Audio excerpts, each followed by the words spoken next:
يا اختي وغوشتيني وخليت الفار يلعب في عبي. لا ما هو شوفي يا جليلة، لو تفتكري الدرس الاول اللي انا علمتهولك وانت لسه في شهر العسل ما كنتش قعدتي حاطه ايدك على خدك كده زي اللي سرقوا خلخالها في المولد. انا في ايه ولا في ايه يا ست حفيظه؟ خلخال ايه ومولد ايه؟ مش قلتلك انت نسيتي يا بنت؟ تدردحي شويه بقى، وزي ما قلتلك الراجل من دول همه على بطنه، على قد ما تملي له بطنه على قد ما يحبك ويحطك في حباب عينيه. ده مبدأ خالتك حفيظه اللي عايشه بيه 30 سنه.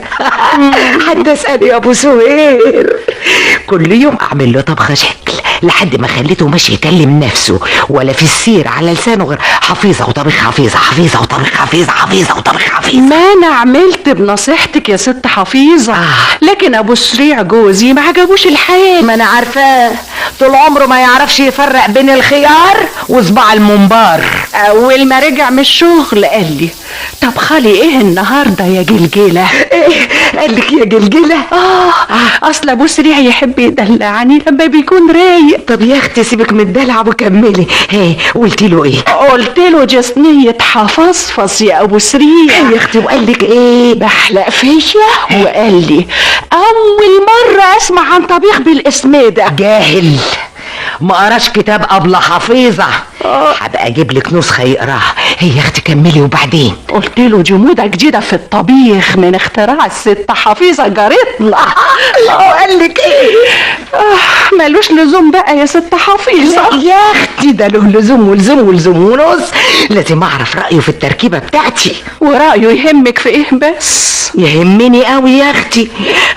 اصلك انت يا اختي مش عارفه. اسمعي بنت الدرس التاني.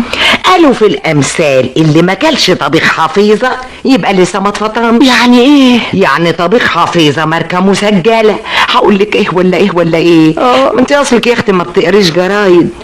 يا ما حفيت ورايا مطاعم على اعلى مستوى وفنادق 5 نجوم عشان يعرفوا سر طبيخي، لكن انا ابدا. بكره تشوفي لما اخلي سي محروس يسوي معاشه ويفتح لي مطعم واعمل له اعلانات في التلفزيون. ايه في التلفزيون كمان؟ طبعا. وما تخافيش يا ست حفيظه لحسن يغشوا طريقه طبيخك. شوفي يا حبيبتي، ايه يا اختي؟ الامر لله بقى، هعلمك واكل من طبيخي. اي طبخه جديده بفننها اقوم اعمل ايه؟ ادوقها لحبايبي واخد رايهم فيها واسجل عندي في الدفتر، وبعدين ابدا في الخطوه التانيه. اروح اسجلها باسمي في الشهر العقاري اداره المطابخ. هتودي حلة الطبيخ الشهر العقاري؟ يا اختي انت كمان، ده انت البدنجان الرومي يفهم اكتر منك. فهميني انه بك ثواب. امري لله، ما هو لو ما كنتش جارتي وحبيبتي. المهم يا اختي اكتب المقادير وطريقه الطبيخ في ورقه واختار لها اسم قريب من اسمي زي حفصفص كده. فهمتي ولا فتلك تاني؟ وكل ده ليه بس يا ست حفيظه؟ يا بنت تفهميني بقى.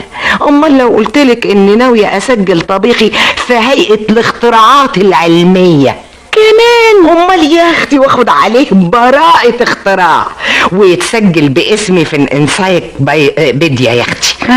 ايوه. ايه بقى الانسايكلوبيديا دي؟ يوه ده انت جاهله بصحيح. دايره المعارف البريطانيه يا جليله. وبعدين يدرسوه للبنات في المدارس في حصص التدبير المنزلي زي ما بيدرسوا لهم الاقمار الصناعيه وسفن الفضاء في حصص العلوم. وش جاب طبيخك لسفن الفضاء بس يا ست حفيظه؟ مش بقول لك جاهله وما بتقريش جرايد؟ وايه الفرق بين اختراعاتي في المطبخ واللي اخترعوا سفن الفضاء؟ ما هي كلها اختراعات. على رايك يا ست حفيظه وكله طبيخ.